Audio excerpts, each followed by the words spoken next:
Сүйлөмдүн түрлөрү. Негизи сүйлөм жөнүндө сөз козгойбуз. Сүйлөм деген эмне? Бул бүткөн, айрым бир ойду билдирген сөз жана сөздөрдүн жыйындысы. Демек, сүйлөм дайыма бүткөн бир ойду билдириш керек, ойду жыйынтыктап турушу керек, Ушул убакка чейин биз сүйлөмдөрдүн ар кандай түрүн кезиштирип келебиз дагы. Анын грамматикалык жактан жана мааниси жагынан бөлүнгөн түрлөрү бар. Ошол түрлөрдүн дагы кезиштирип келебиз. Азыр ошолорду бүгүн өтөбүз. Түзүлүшүнө карата жөнөкөй жана татаал болуп бөлүнөт сүйлөм. Жөнөкөй сүйлөм бул бир гана сүйлөмдөн турган сүйлөм бул жөнөкөй сүйлөм. Татаал эки же андан көп жөнөкөй сүйлөмдөрдөн турган сүйлөм бул демек татаал сүйлөм. Демек, татаал сүйлөмдүн курамында эки же андан көп жөнөкөй сүйлөм болот. Эми сүйлөмдүн маанисине карата бөлүнүшү.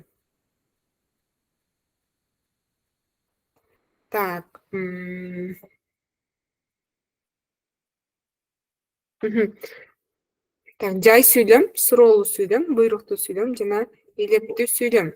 Жай сүйлөм бул негизи эмоциясы жок, жөн гана бир ойду билдирген сүйлөм дейбиз. Суроолуу сүйлөм суроо максатында колдонулган баардык сүйлөмдөр суроолуу сүйлөм болот дагы. Демек, аягына суроо белгиси коюлат. Буйрук жана илеп сүйлөмдүн аягына илеп белгиси коюлат, билесиңер. Андан тышкары буйрук сүйлөм бул буйрук маанисинде колдонулган сүйлөм, ал эми илептүү сүйлөм болсо бул күчтүү сезим менен айтылган сүйлөм. Андан тышкары, эгер билсеңер керек, кыргыз тилиндеги көптөгөн турмуш тиричиликте колдонулуучу сөздөр, айрыкча киринди сөздөрдүн көптүгү бул илептүү сүйлөм катары эсептелет дагы. Илеп белги коюлат. Мисалы, саламатсызбы, саламатсыңарбы, балдар дегенде дайыма илеп белги коюлат. Арыбаңыздар, кутман кеч же болбосо баракелде жана башка демек турмуш тиричиликте колдонулган сөздөрдүн баардыгына илеп белги коюлат. Бул күчтүү сезим менен айтылган эмес, болгону учурашуу мааниси же болбосо турмуш тиричиликте колдонулгондугу үчүн ошондой белги коюлат. Кийинкиси. Эми биз жөнөкөй жана татаал сүйлөмдөр деп экиге бөлдүк. Эми жөнөкөй сүйлөмдүн түрлөрүнө келсек. Жөнөкөй сүйлөмдөр. Негизинен жөнөкөй сүйлөм эң башында бул жалаң жана жайылма болуп бөлүнөт. Жалаң сүйлөмдөр бул бир гана жана баяндооштон турган сүйлөмдөр. Ал эми жайылма сүйлөмдөр жана баяндооштон тышкары айкындооч мүчөлөрдүн катышуусу баардыгы катышпаса дагы, мисалы айкындооч мүчө 3 да бизде, 3өнүн бирөө катышса дагы ал демек жайылма сүйлөм болуп эсептелет. 3 айкындооч мүчөнүн 3 тең катышса, 2 тең катышса, демек бул жайылма сүйлөм. Мисалы, жалаң сүйлөмгө мисал келтирсек, бул ал келди. Мисалы, ал келди, ким келди, ал келди. Келди баяндооч, ал эси. Жайылма сүйлөм болсо, эгерде жайылма сүйлөмгө мисал келтирсек, ал кечинде келди. Ал эси болот, келди баяндооч болот, эми кечинде качан деген суроого жооп берип, демек былчыктооч болот жана башка түрлөрү. Эми жайылма сүйлөмдөр, анан жалаң сүйлөмдөр дедик. Жалаң сүйлөм кайра ичинен өзүнчө дагы бөлүнөт. Жалаң сүйлөмдөр жазып алсаңар болот, таблицада жок. Бир тутумдуу жана эки тутумдуу болуп бөлүнөт. Бир тутумдуу сүйлөмдөр демек же баяндооштун бирөөсү гана болгон сүйлөм, демек бир тутумдуу сүйлөм. Ал эми эки тутумдуу сүйлөм дагы баяндооч дагы сүйлөмдө болсо, демек ал эки тутумдуу сүйлөм болуп эсептелет. Көпчүлүк учурда баяндоочу жок сүйлөм болбойт. Демек, эси жок сүйлөм болушу мүмкүн. Эси көмүскөдө калып калган сүйлөм болушу мүмкүн. Демек, бир тутумдуу сүйлөмдөр эси жок сүйлөмдөр десек, жалаң эле баяндооч болгон сүйлөмдөр. Ал эми жана баяндооч экөө тең кездешкен сүйлөмдөр. Эми карагыла. Толук сүйлөм жана кемтик сүйлөм. Негизи жалаң сүйлөм болобу, жайылма сүйлөм болобу демек бардыгы бул толук сүйлөмгө кирет.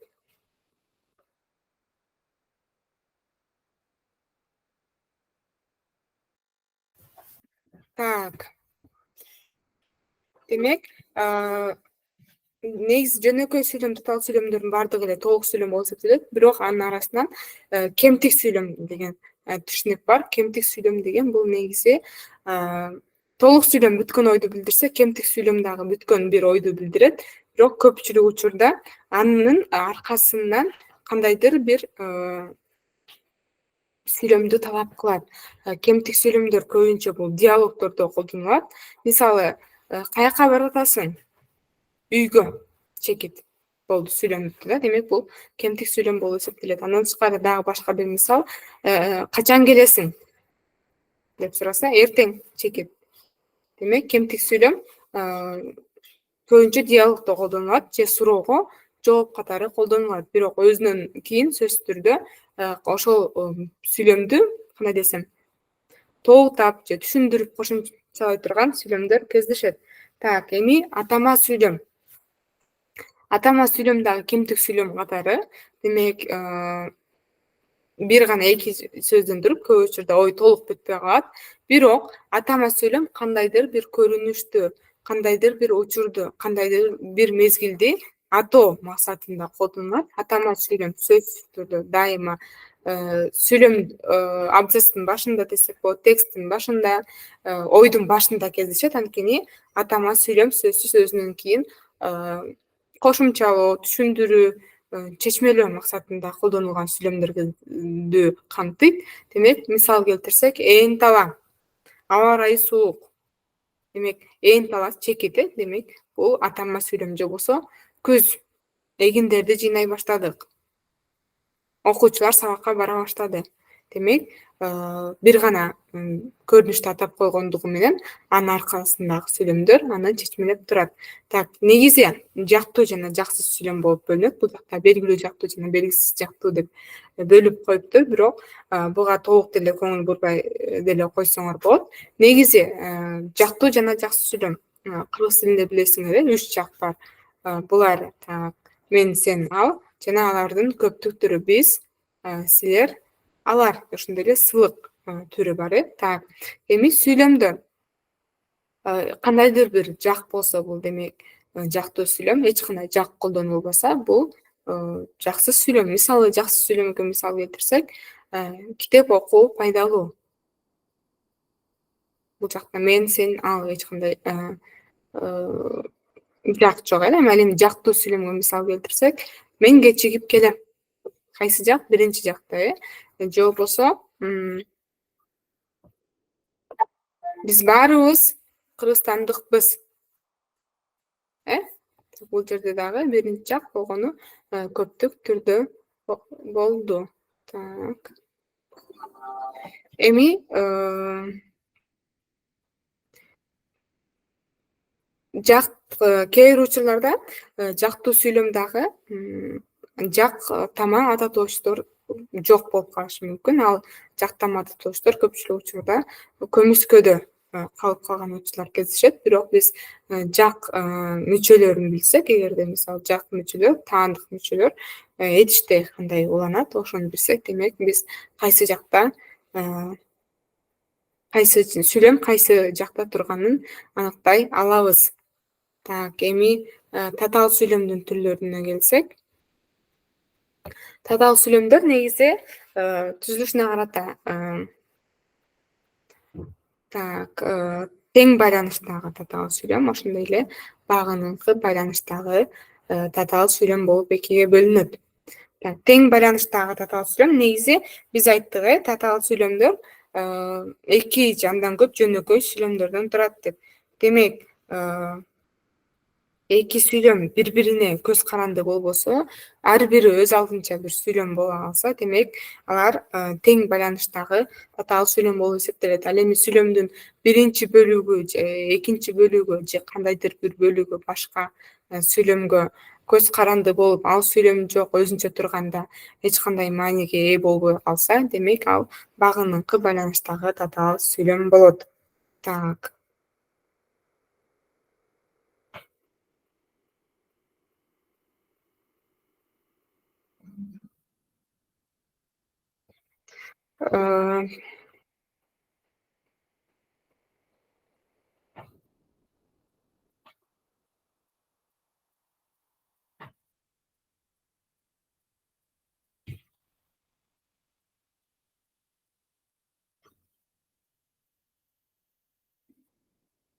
Эми тең байланыштагы татаал сүйлөмдөр байламталуу тең байланыштагы татаал сүйлөм жана байламтасыз тең байланыштагы татаал сүйлөм болуп бөлүнөт. Так, байламта деген эмне? Бул сүйлөмдөрдү байланыштыруу үчүн же сөздөрдү байланыштыруу үчүн колдонулган сөз түркүмү, кызматчы сөз түркүмү болуп эсептелет. Эми карагыла.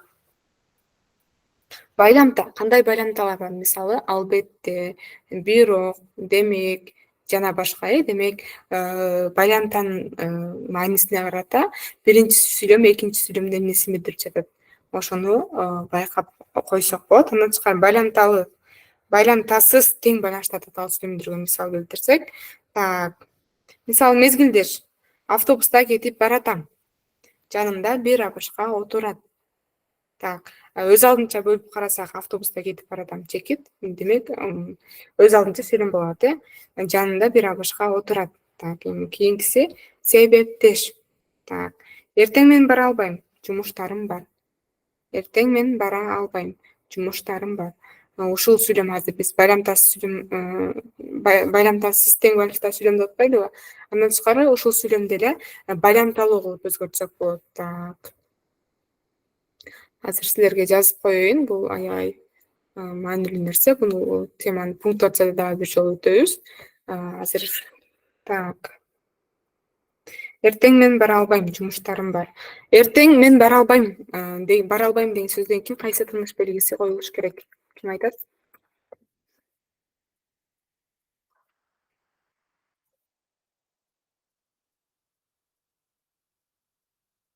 Жооп барбы?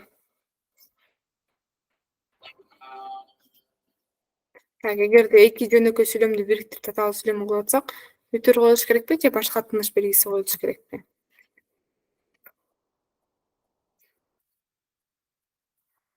Так, эң негизги туура структура мындай болот.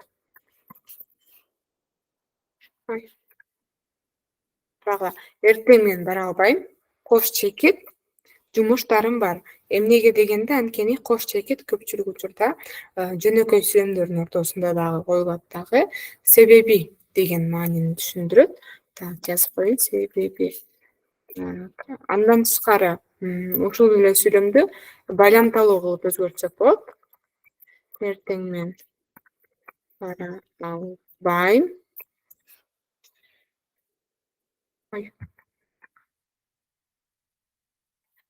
Себеби жумуштарым бар. Мааниси бир эле болдубу, Демек, ушундай дагы, ушинтип дагы колдонсок болот. Так, кийинки мисал. Каршылаш, жакшы сыйлайт, жаман сынайт. Карагыла, жакшы сыйлайт, жаман сынайт. Дагы бир мисал, жакшы атка бир камчы, жаман атка 1000 камчы. Так, божомол маанилүү. Окуучу теманы унутуп калганбы? Айтор сынакты абдан начар тапшырды. Салыштырма, мага акча керек, сага товар керек. Түшүндүрмөлүү. Адам проблеманы өзү жаратат. Ишин убагында аткарбайт, көп уктайт. Эми ушул жерде адам проблеманы өзү жаратат дегенден кийин кайсы тыныш белгиси коюш керек? Адам проблеманы өзү жаратат. Ишин убагында аткарбайт, көп уктайт.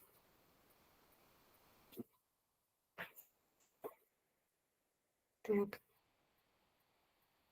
Азаматсыңар кош чекит болуш керек. Себеби ишин убагында аткарбайт, көп уктайт деген мааниде. Эми шартташ. Сабагыңды абдан жакшы оку. келечектеги жашооң жагымдуу болот. Эми карагыла, сабагыңды абдан жакшы оку дедик. Бул жерде өтүрүп коелу же башка тынык белги коелубу? Келечектеги жашооң жагымдуу болот. Сабагыңды жакшы оку. Так, Нурданбек Рахматов. Азаматсыз бул жерде сызыкча болот. Сабагыңды жакшы оку сызыкча. Келечектеги жашооң жагымдуу болот. Азыр бир аз убакыттан кийин мен сиздерге телеграмга жөнөтөм. Кайсы учурда сызыкча, кайсы учурда сүйлөмдөрдүн ортосунда кош чекит же өтүрлүү чекит колдонулат. Так. Эми кийинкиси байланыштыргыч байламталуу. Так. Каршылагыч байламталуу, божомолдогуч байламталуу, себеп натыйжалагыч байламталуу. Демек биз байламталуу жана байламсыз деп өттүк, Так, эми ошол байламталууларды бир карап койсок, так. Мисалы, биз кечке катуу иштейбиз. Көрөсүңөр? Так. Биз кечке катуу иштейбиз жана кечинде баспай калабыз. Бул жерде эки сүйлөмдү байланыштырып жатат, Кайсы байламта колдонулду? Жана деген байламта колдонулду. Так, кийинкиси ошондой эле ары деген, мисалы, ары акылдуу, ары күчтүү деп колдонобуз го сөз айкаштар. Ошондой эле ал дагы жөнөкөй сүйлөмдөрдү дагы байланыштырат. Так. Каршылагыч кайсы байламталар бар? Бирок, анткени менен, ошентсе да, антсе да, ал эми жана башка, Так. Биз кечке катуу иштейбиз, бирок кечинде такыр чарчабайбыз. Так, кийинкиси божомолдогуч байламталуу. Же болбосо. Так. Менин оюмча, ал бүгүн кечигет, же такыр эле келбейт. Так, кийинкиси себеп натыйжалагыч. Бул жерде жашоо оңой эмес. Ошондуктан ар бир мүнөтүңдү туура пайдаланууң керек. Так, ошондуктан деген сөз колдонулду. Эгерде ошондуктан деген сөз байламтаны колдонбосок, бул жерде жашоо оңой эмес. Ар бир мүнөтүңдү туура пайдаланууң керек деген. Эгерде ушундай сүйлөм болсо, кандай бул жер үтүр менен ажыратылабы же башка тыныш белги коюлабы?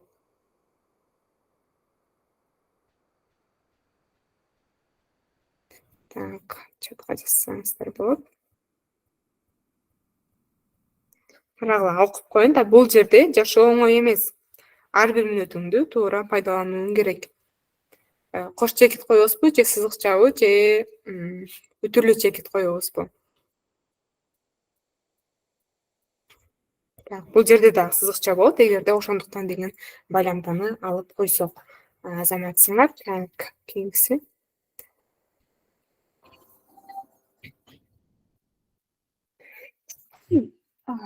Так.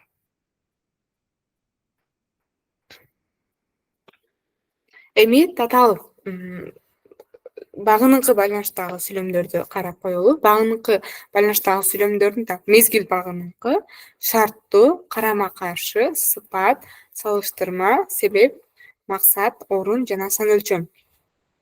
Багыныңкы сүйлөмдөр бар. Мисал келтирсек. Так, мезгилге сапарчылар мейкинге чыкканда майдалап кар жаады. Качан кар жаады? Карагыла, бул жерде сапарчылар мейкинге чыкканда бул багыныңкы сүйлөм, ал эми майдалап кар жаады. Бул негизги сүйлөм. Демек, негизги сүйлөмдөн биз багыныңкы сүйлөмгө карата суроо беребиз. Качан кар жаады? Сапарчылар мейкинге чыкканда. Так, орун. Так, билим кайда болсо, өнөр да ошол жерде болот. Шарттуу.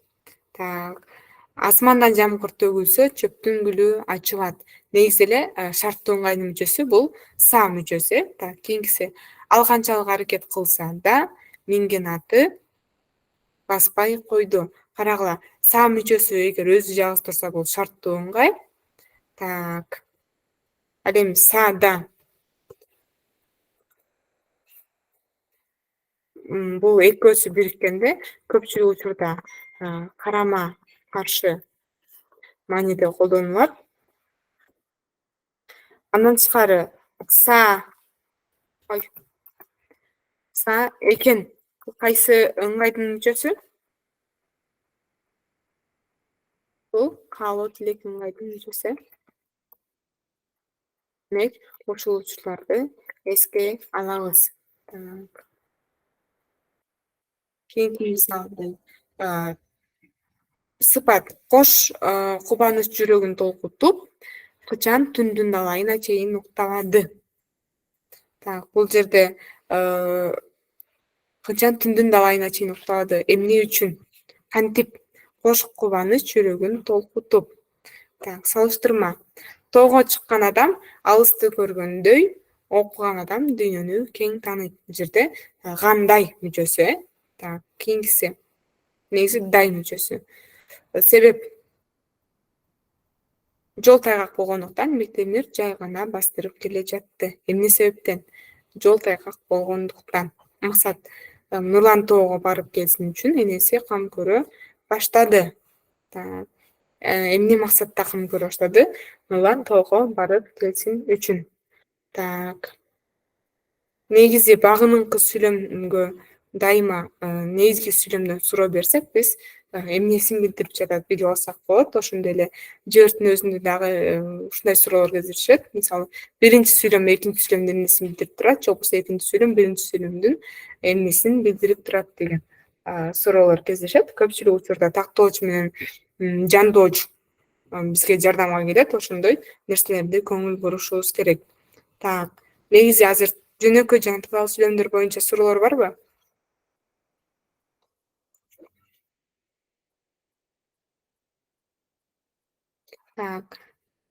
Суроолор жок болсо көнүгүү иштейли анда.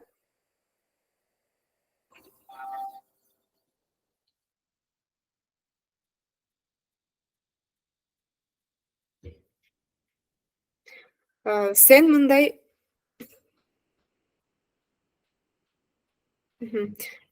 ишти жасап көргөн эмессиң. Боштук алгач жакшылап даярданышың керек.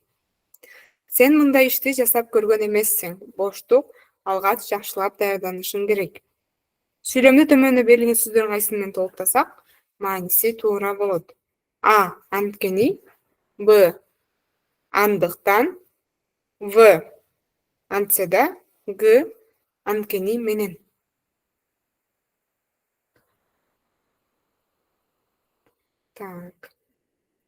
Сен мындай ишти жасап көргөн эмессиң. Андыктан алгач жакшылап даярданышың керек. Азаматсыңар. Б. Туура. Кийинкиси. Бизге жыгачы, силерге мөмөсү. Бизге жыгачы, силерге мөмөсү. Мен аягында гана чекитти айтайын. Андан тышкары кайсы жерге кандай тыныш белги коюлушу керек? Биринчи суроо. Бизге жыгачы, силерге мөмөсү дегенде канча жөнөкөй сүйлөм бар? Татаал сүйлөм болуп эсептелеби бул?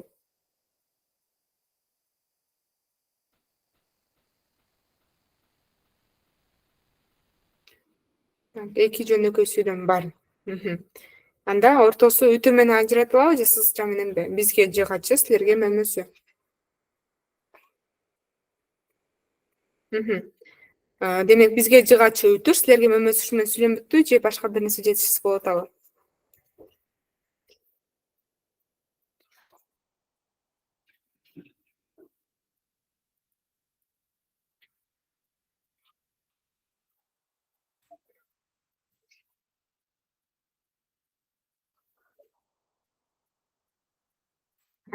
Карагыла.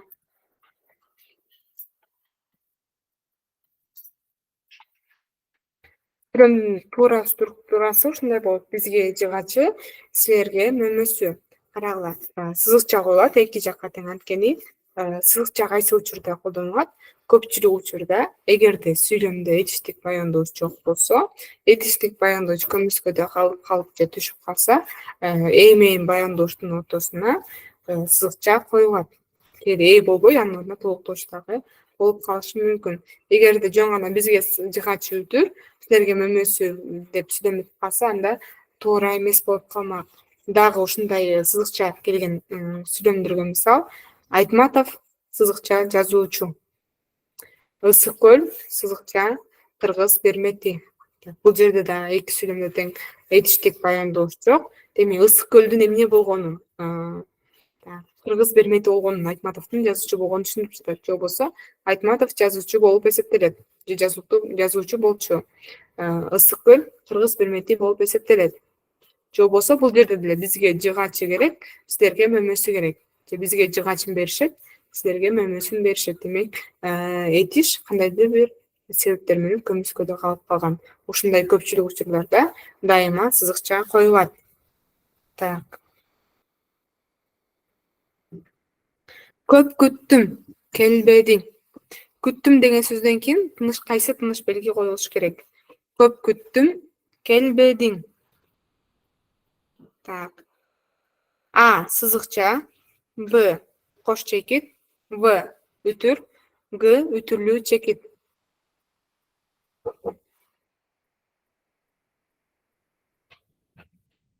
А сызыкча, Б кош чекит, В үтүр, Г үтүрлүү чекит. Так.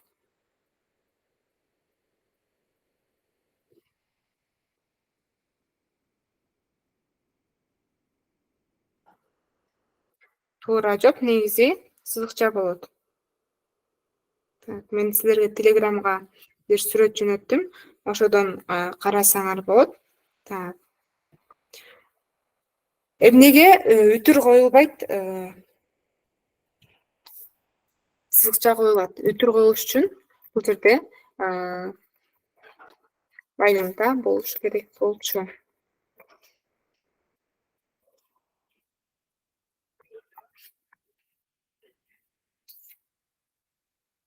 Мындай вариант туура болмок. Эгерде эч кандай байламда жок болсо, анда сызыкча коюлат. Негизи эле сызыкча жана кош чекит, үтүрлүү чекиттер байламдалардын ордуна кандайдыр бир маани берип коюлат. Мисалы, көпчүлүк учурда, дээрлик бардык эле учурда кош чекит бул себеби деген байламданын ордуна коюлат. Так. Кийинкиси. Айылыбызда жашоо сонун эле. Эле деген сөздөн кийин, так, аймак жылуу, элде мал көп. Айылыбызда жашоо сонун эле. Аймак жылуу, элде мал көп. Эле деген сөздөн кийин кайсы тыныш белгиси коюлуш керек? Так, сызыкча кош чекит, үтүр, үтүрлүү чекит. Так. А сызыкча, Б кош чекит, В үтүр, Г үтүрлүү чекит. Так. Айылыбызда жашоо сонун эле. Аймак жылуу, элде мал көп.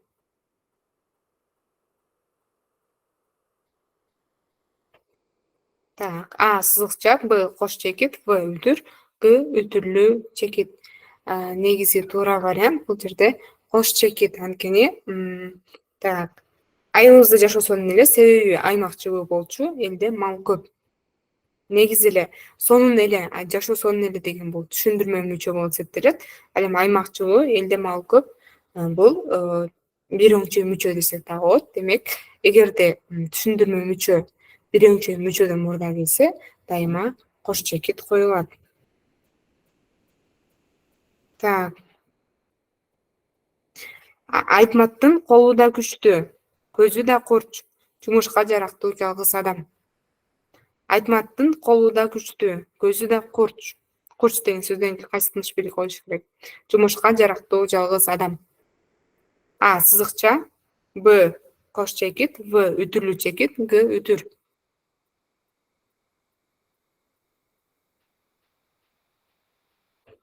Так. Бул жерде сызыкча коюлат, карагыла. Анткени түшүндүрмө мүчө мен негизи бүгүн өтүшүм керек болчу. Түшүндүрмө мүчөнү бирок бүгүн өтө албайм. Кийинки сабакта өтөбүз түшүндүрмө мүчөнү. Ошондо түшүндүрмө мүчөнүн өзүнүн пунктуациясы бар. Ошону айтып берем. Азыр болсо карагыла. Эгерде карагыла бул жерде түшүндүрмө мүчө бир өңчө мүчөлөрдөн кийин келсе дайыма сызыкча коюлат. Ал эми бир өңчө мүчөлөрдөн мурда келсе кош чекит коюлат. Демек, бир өңчө мүчөлөрдөн кийин келсе сызыкча, мурун келсе кош чекит. Бул жерде негизи сызыкча коюлат. Так, кийинкиси. Карагыла, эми үтүрлүү чекит коюлган сүйлөмгө мисал келтирем. Сыртта бороон чапкын болуп жатат. Үтүрлүү чекит. Байкуштун чапаны жука, үтүр, чокою жыртык. Ушул жерде үтүрлүү чекит коюлат. Ошондой эле үтүрлүү чекит көпчүлүк учурда, кайсы учурда коюлат? Бул жөнөкөй сүйлөмдөр. Эгер жөнөкөй сүйлөмдө, ар бир жөнөкөй сүйлөмдүн ичинде дагы бир үтүр бар болсо, ошол жөнөкөй сүйлөмдөрдү айырмалоо үчүн үтүрлүү чекит коюлат. Эгерде жөнөкөй сүйлөмдүн ичинде дагы үтүр, жөнөкөй сүйлөм бүткөндөн кийин да үтүр коюлса, бул башаламан болуп кетмек. Кайсы жерде жөнөкөй сүйлөм, кайсы жерде чакчыл, кайсы жерде чакчыл түрмөк жана башка кайсы жерде бир өңчө мүчөт, биз таба албай калмакпыз, башыбыз айланып кетмек. Ошондуктан эгерде жөнөкөй сүйлөмдөрдүн ичинде үтүрлөр бар болсо, демек татаал сүйлөмдүн ичиндеги жөнөкөй сүйлөмдөрдү биз үтүрлүү чекит аркылуу ажыратабыз.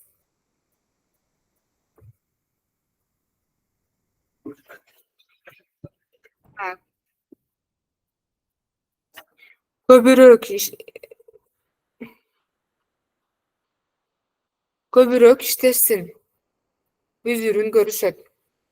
Көбүрөөк иштешсин, үзүрүн көрүшөт. Эми иштешсин дегенден кийин кайсы тыныш белги коюлат? А. Үтүр, Б. Сызыкча, В. Кош чекит, Г. Үтүрлүү чекит.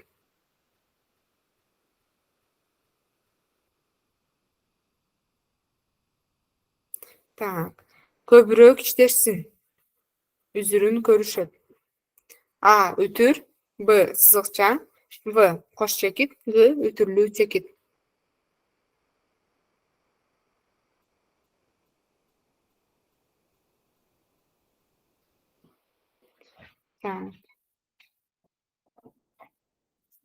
Бул жерде туура вариант сызыкча. Көбүрөөк иштешсин, натыйжада үзүрүн көрүшөт. Туура вариант сызыкча болот. Так. Кийинкиси. Шаарыбызда мектеп гимназияларынын саны өсүүдө. Боштук билим сапатынын жакшырышы билинбейт. Шаарыбызда мектеп гимназияларынын саны өсүүдө. Боштук билим сапатынын жакшырышы билинбейт. Боштуктун ордуна кайсы байламда келиш керек? А. Себеби, Б. Анткени менен, В. Ошондуктан, Г. Болбосо. Бирок деген байламдын синоними анткени менен. Азаматсыңар, жазып коеюн, ушуну адаштырып алган учурларга кездешет. Анткени менен барабар синоним бирок. Ал эми анткени деген өзү себеби деген эле.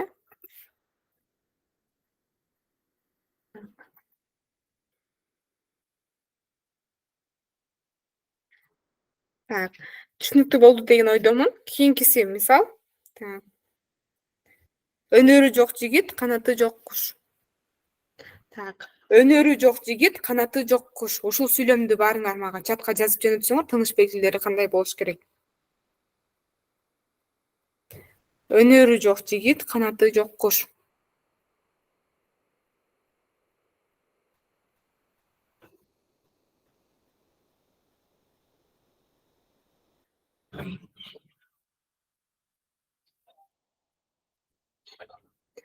Өнөрү жок жигит, канаты жок куш.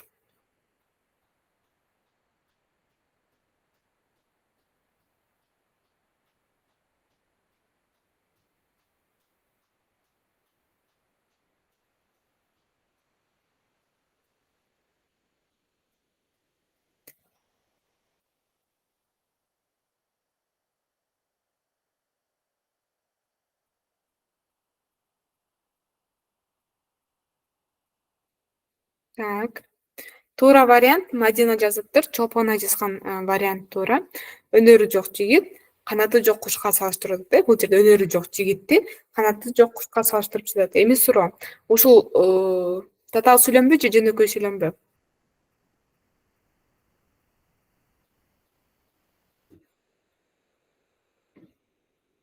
Жөнөкөй дегендер Ж деп койсоңор болот, татаал дегендер Т деп койсоңор болот. Өнөрү жок жигит, канаты жок куш. Татаал сүйлөм болобу же жөнөкөй сүйлөм болобу?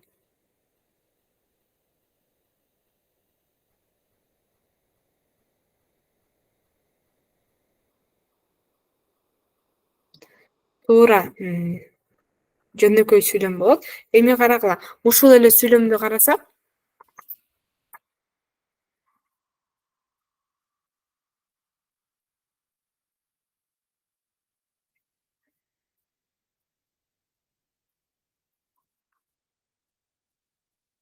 эгерде үтүр менен гана ажыратып койсок, бул жөн гана сүйлөм болбойт дагы, сөз айкашы болуп калат. Так, кандай жигит? Өнөрү жок жигит. Кандай куш? Канаты жок куш. Бул жөн гана ыкташуу байланышындагы сөз айкашы болуп калат. Демек, сызыкчанын ролу абдан маанилүү. Так, эми дагы көнүгүүлөрдү иштейли.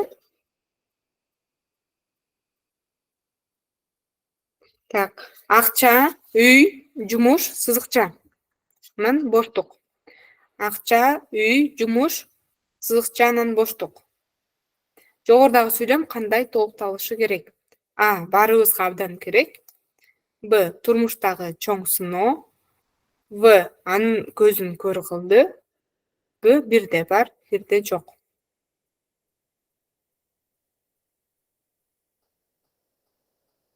Так, акча, үй, жумуш, сызыкча. Анан кантип уланышы керек?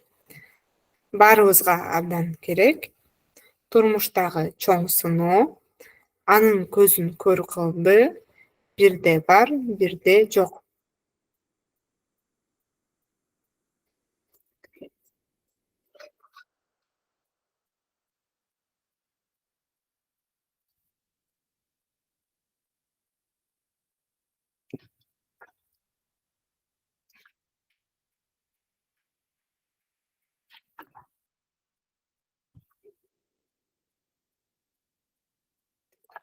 Так, туура вариант бул жерде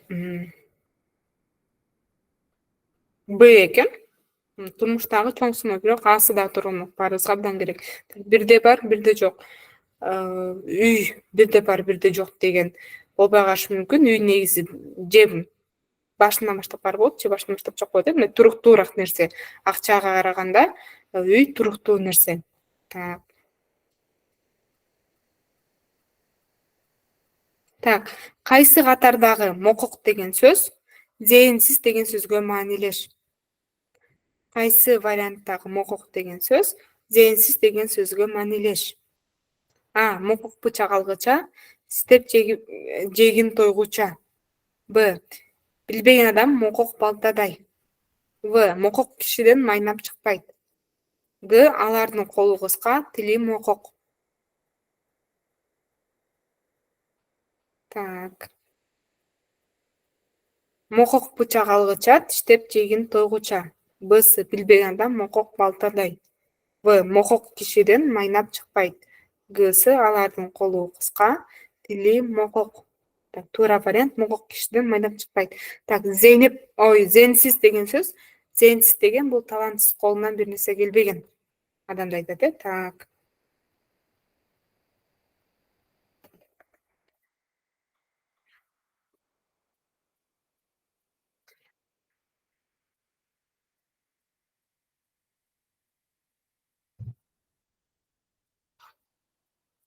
Акылбек үйүнөн чыгаар менен көчөнү көздөй басты.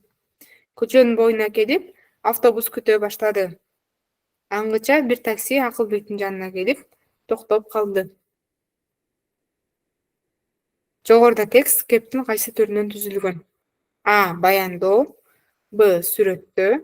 В. Ой жүгүртүү. Г. Элестетүү.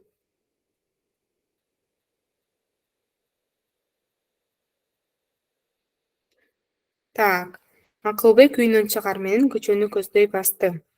Көчөнүн боюна келип, автобус күтө баштады. Аңгыча бир такси Акылбектин жанына келип, токтоп калды. Туура вариант А. Баяндоо азаматсыңар. Кийинкиси. Алачыгын карала уюна артып, анын үстүнө бир баласын таңып, экинчи баласын өзү аркалап, уюн жөө жетелеп, каңыш жеңе келе жатты. Куйругуна чиркеп койгон музоосу кыйыктанып, уйду артты карай чоет. Мурунтук аркылуу камыш уйдун мурун илгери карай тартат. Жогорудагы сүйлөмдөр кайсы стилде жазылган? A. Оозек стиль. Б. Көркөм стиль. В. Илимий. Г. Публицистикалык. Так. Алачыгын карала оюна артып, анын үстүнө бир баласын таңып, экинчи баласын өзү аркалап, оюн жөйдөделеп, Каңгычеңе келе жатты. Куйругуна чиркеп койгон музоосу кыйыктанып, уйду артыгы карай чоёт. Мурунтук аркылуу Каңгыч уйдун мурдун илгери карай тартат. Так, көркөм стиль азаматсыңар. Кийинкиси. Кайсы вариантта адабий тилдин нормасына ылайык келбеген этиш бар же сөз бар десек болот. Адабий тилдин нормасына ылайык келбеген сөз бар. Асы сырт суук, жылуу кийим алып алың. Б. Мага эт салып ийиңизчи. В. Радионун үнүн кичирейтип койчу. Г. Эртең каякка бармай болдуңар. Так. Асы сырт суук, жылуу кийим алып алың. Б. Мага эт салып ийиңизчи. В. Радионун үнүн кичирейтип коюңузчу же койчу. Гсы эртең каякка бармай болдуңар. Туура вариант ийиң. Жок. Так. Кийим алып алың. Алыңыз деген вариант тура. Алың деген бул адабий тилдин нормасына туура келбейт. Так. Катаал мезгилде элди ажаттан куткаруу өтө маанилүү. Катаал мезгилде элди ажаттан куткаруу өтө маанилүү. Элди ажаттан куткаруу деген сөз эмнени туюмдурат? А. Элди калптан алыстатуу. Б. Элди кырсыктан сактоо. В. Элдин муктаждыктарын камсыз кылуу. Г. Элди ыймандуулукка чакыруу. Так. Элди ажаттан куткаруу. А. Элди калптан алыстатуу. Б. Элди кырсыктан сактоо. В. Элдин муктаждыктарын камсыз кылуу. Г. Элди ыймандуулукка чакыруу.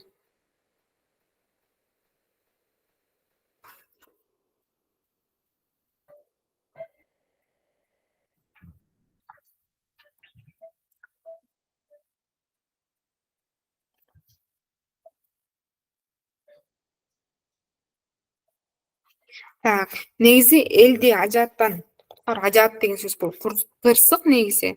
Эгерде фразеологизм катары турукташкан маанисин, өтмө маанисин алсак, элдин муктаждыктарын камсыз кылуу туура болот. Так. Билим чоң байлык болду.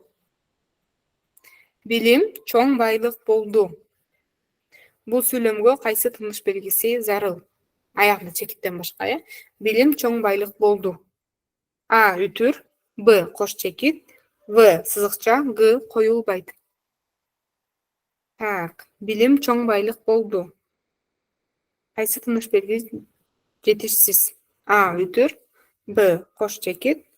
В. Сызыкча. Г. Коюлбайт. Азаматсыңар, коюлбайт. Карагыла, эгерде жөн гана билим чоң байлык болсо, анда кайсы тыныш белги коюлмак? Билим чоң байлык деп сүйлөм бүтүп калса, кандай болмок?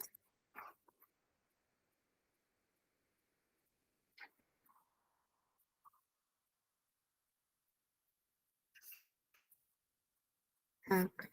Билим чоң байлык. Эми көрдүңөрбү? Болду деген этиш түшүп калгандыктан ортосуна сызыкча коюлат. Так. Эми дефис менен сызыкчанын айырмасы эмне?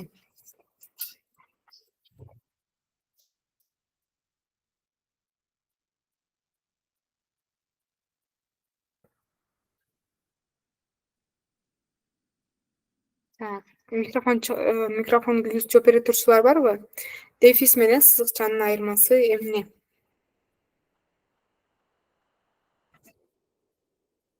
Анда мындай суроо. Дефис кайсы учурда колдонулат?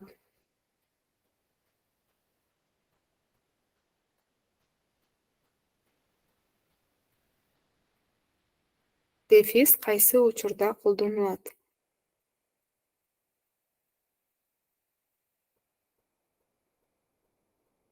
Хорошо.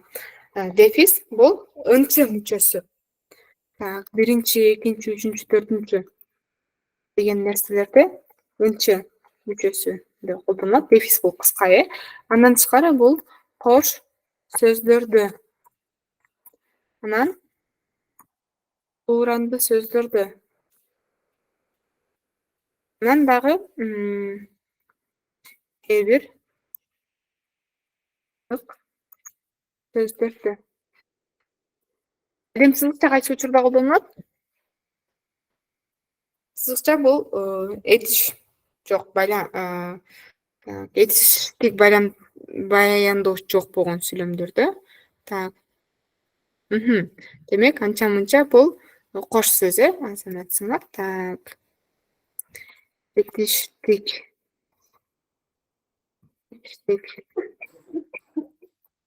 баяндоочу жок болгон сүйлөмдө колдонулат. Так.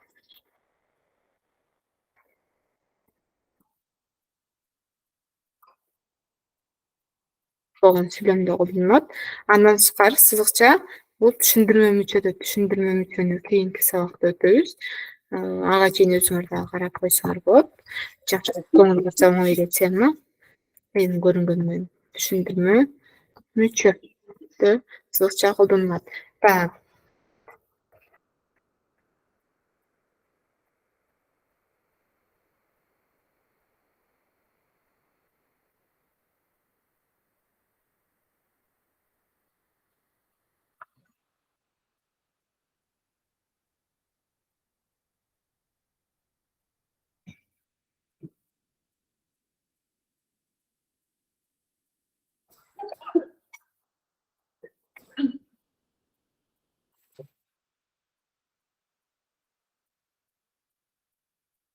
Так.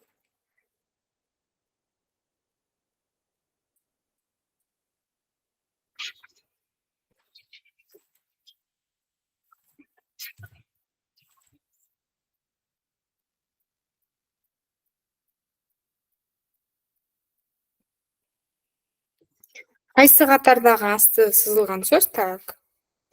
Зээндүү деген сөзгө маанилеш. Асы көзү курчтун сөзү курч. Курч деген сөз бул жерде. Кийинкиси парасаттуу адам болууга эмне жетсин? Парасаттуу. Токтоо киши менен сүйлөшсөң болот. Токтоо деген сөз. Азыркы жашоодо шамдагай болуш керек. Шамдагай деген сөз. Кайсы сөз зээндүү деген сөзгө маанилеш же синоним? Асы көзү курчтун сөзү курч. Курч деген сөз. Бсы парасаттуу адам болууга эмне жетсин? Парасаттуу. В токтоо киши менен сүйлөшсөң болот. Токтоо. Гсы азыркы жашоодо шамдагай болуш керек. Так, гсы туура азаматсыңар. Так.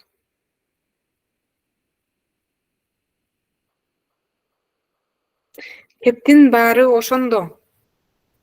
Ошондо деген сөз эмнени билдирди? Кептин баары ошондо. Ошондо деген сөз эмнени билдирди? А. Мезгилди. Б. Адамды. В. Орунду. Үч эле бар э. Так. Кептин баары ошондо. А. Ошондо деген сөз мезгилди. Б. Адамды. В. Орунду. Адамды билдирди. Так. Ушунда баарын үйрөнүп алыш керек. Ушунда баарын үйрөнүп алыш керек. Ушунда деген сөз эмнени билдирди? А. Мезгилди. Б. Орунду. В. Адамды.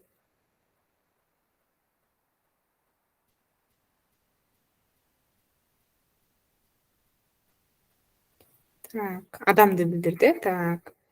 Жок. Мезгилди билдирди. Ушул жолкусунда баарын үйрөнүп алыш керек деген мааниде. Анда бизде шарт жок болчу. Анда деген сөз эмнени билдирди? Анда бизде шарт жок болчу. А. Орунду. Б. Мезгилди. В. Адамды. Анда бизде шарт жок болчу. А. Орунду. Б. Мезгилди. В. Адамды. Ал учурда мезгилде, ал мезгилде билдирди. Анда баарыбыз биригиштейли. Бул жерде эч кандай мезгилди, орунду билдирген жок. Бул жерде киринди сөз катары колдонулду. Так.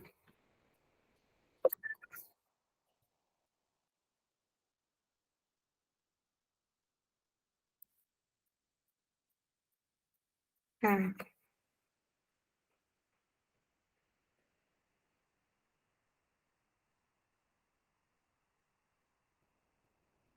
Так. Врачтардын, үтүр, медайымдардын жумушу абдан оор. Так, медайымдардын деген сөздөн кийин кайсы тыныш белги коюлуш керек? Врачтардын, медайымдардын жумушу абдан оор.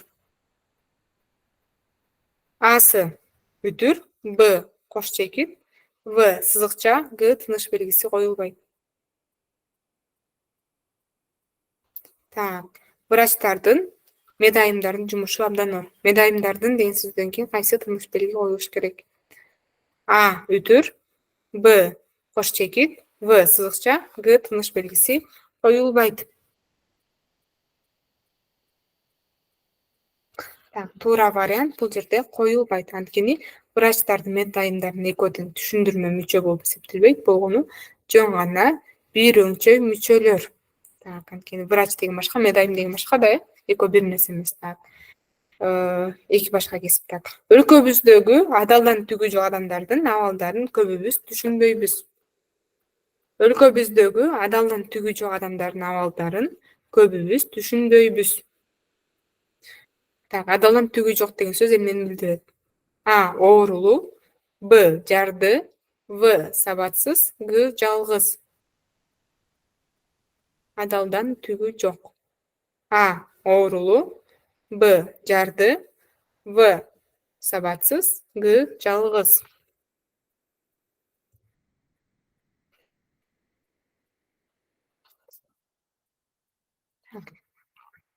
Адалдан түгү жок деген эмнени билдирет? А оорулуу, Б жарды, В сабатсыз, Г жалгыз.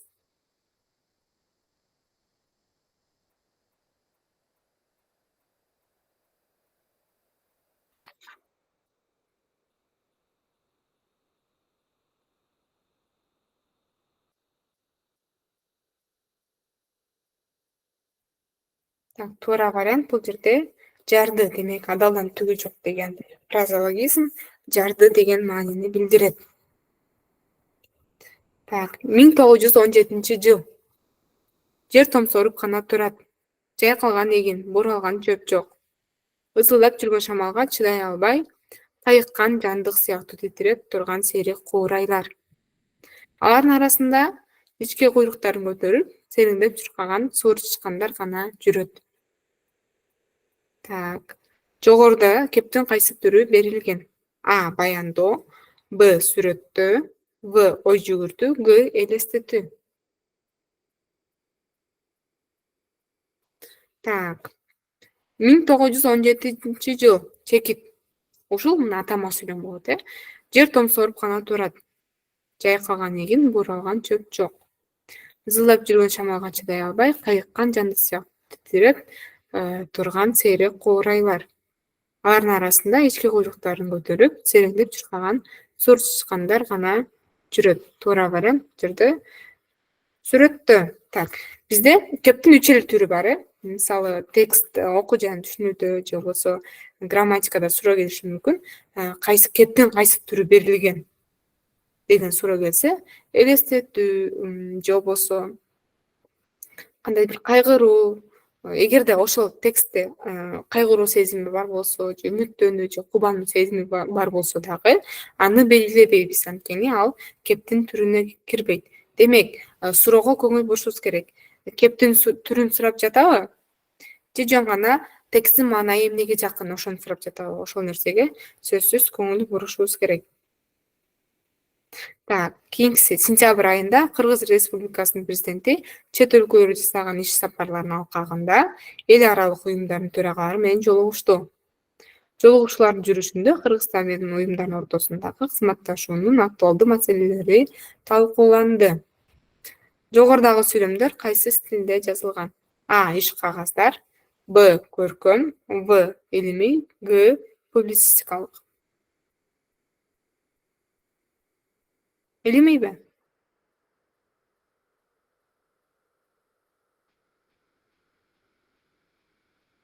Публицистикалык болот, Так. Так, кайсы катардагы сөздөр адабий тилдин нормасына ылайык келбейт? Так. Сени көрсөм эле колум кычышат. Асы. Б сени көрсөм эле мурдум кычышат. В сени көрсөм эле көзүм кычышат. Г сени көрсөм эле тилим кычышат. Ошондо кайсынысы нормага туура келбейт? Колум кычышат дегенби, же мурдум кычышат дегенби, же көзүм, же тилим? Так. Асы. Сени көрсөм эле колум кычышат. Бсы сени көрсөм эле мурдум кычышат. Всы сени көрсөм эле көзүм кычышат. Гсы сени көрсөм эле тилим кычышат.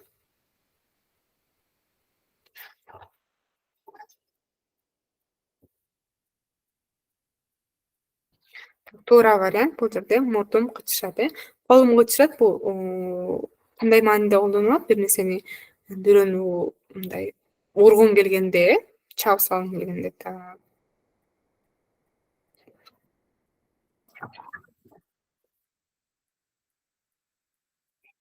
Атасынын бетине карап көпкөн жаштардын да күнү бүтөт. Атасынын бетине кармап көпкөн жаштардын да күнү бүтөт. Так. Атасынын бетине кармап деген сөз эмнени билдирет? Асы бирөөгө таянуу дегенди, Бсы бирөөнү тоготпоо дегенди, В бирөөнү уят кылуу дегенди, Г бирөөнү ашуу дегенди. Так, туура вариант бирөөгө таянуу дегенди.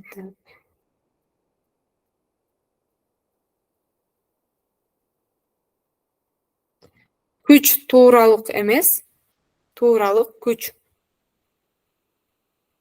Күч тууралык эмес, тууралык күч.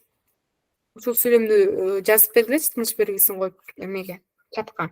Күч тууралык эмес, тууралык күч.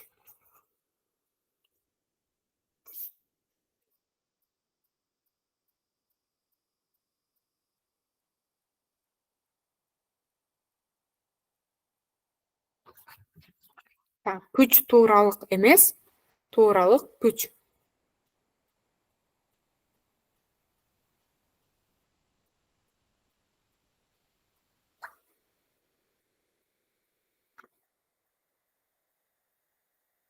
Азаматсыңар, туура. Кийинкиси. Так.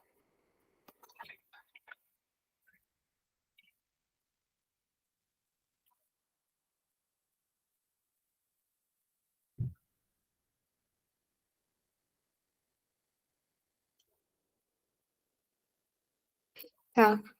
Бүгүн чыга албайм. Так, эми карагыла. Акыркы вариант туура. Эмес деген жерде сызыкча коюлбайт экен. Эмес деген бул баяндоочу да, этичтик баяндоочу. Ошондуктан күч тууралык эмес, тууралык сызыкча күч. Зарина Сейитбекованын жазганы туура. Так, кийинкиси. Бүгүн чыга албайм. Жумушум аябай көп. Так, бүгүн чыга албайм. Ушул жерде кайсы тыныш белги коюш керек? Албайм деген сөздөн кийин жумушум аябай көп. А үтүр, Б кош чекит, В сызыкча, Г тыныш белгиси коюлбайт. Так.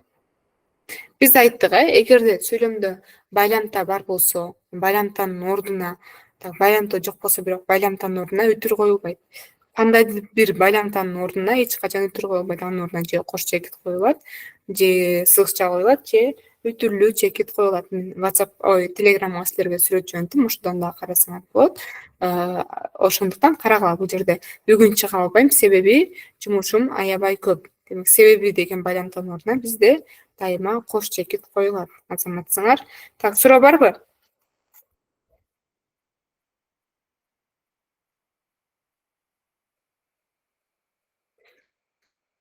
Бүгүнкү сабак боюнча суроолор барбы?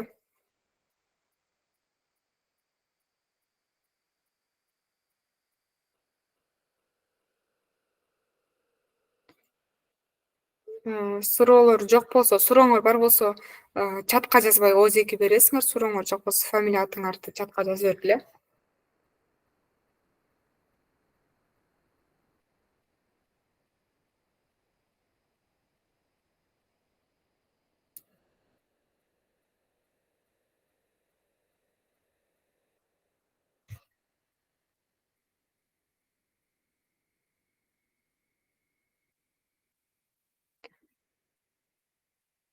Буюзда окуп жатам.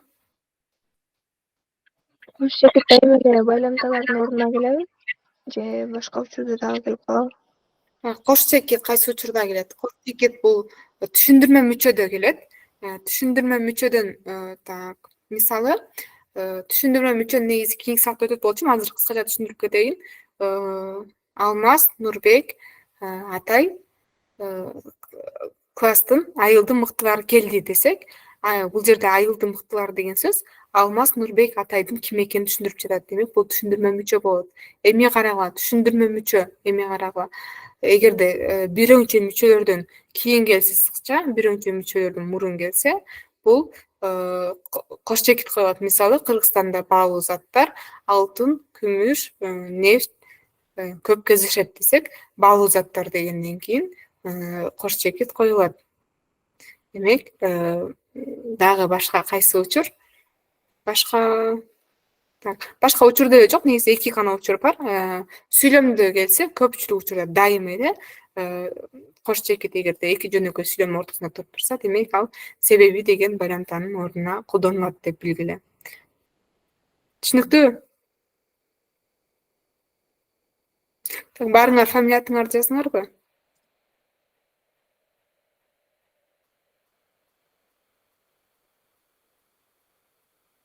Башка суроолор барбы?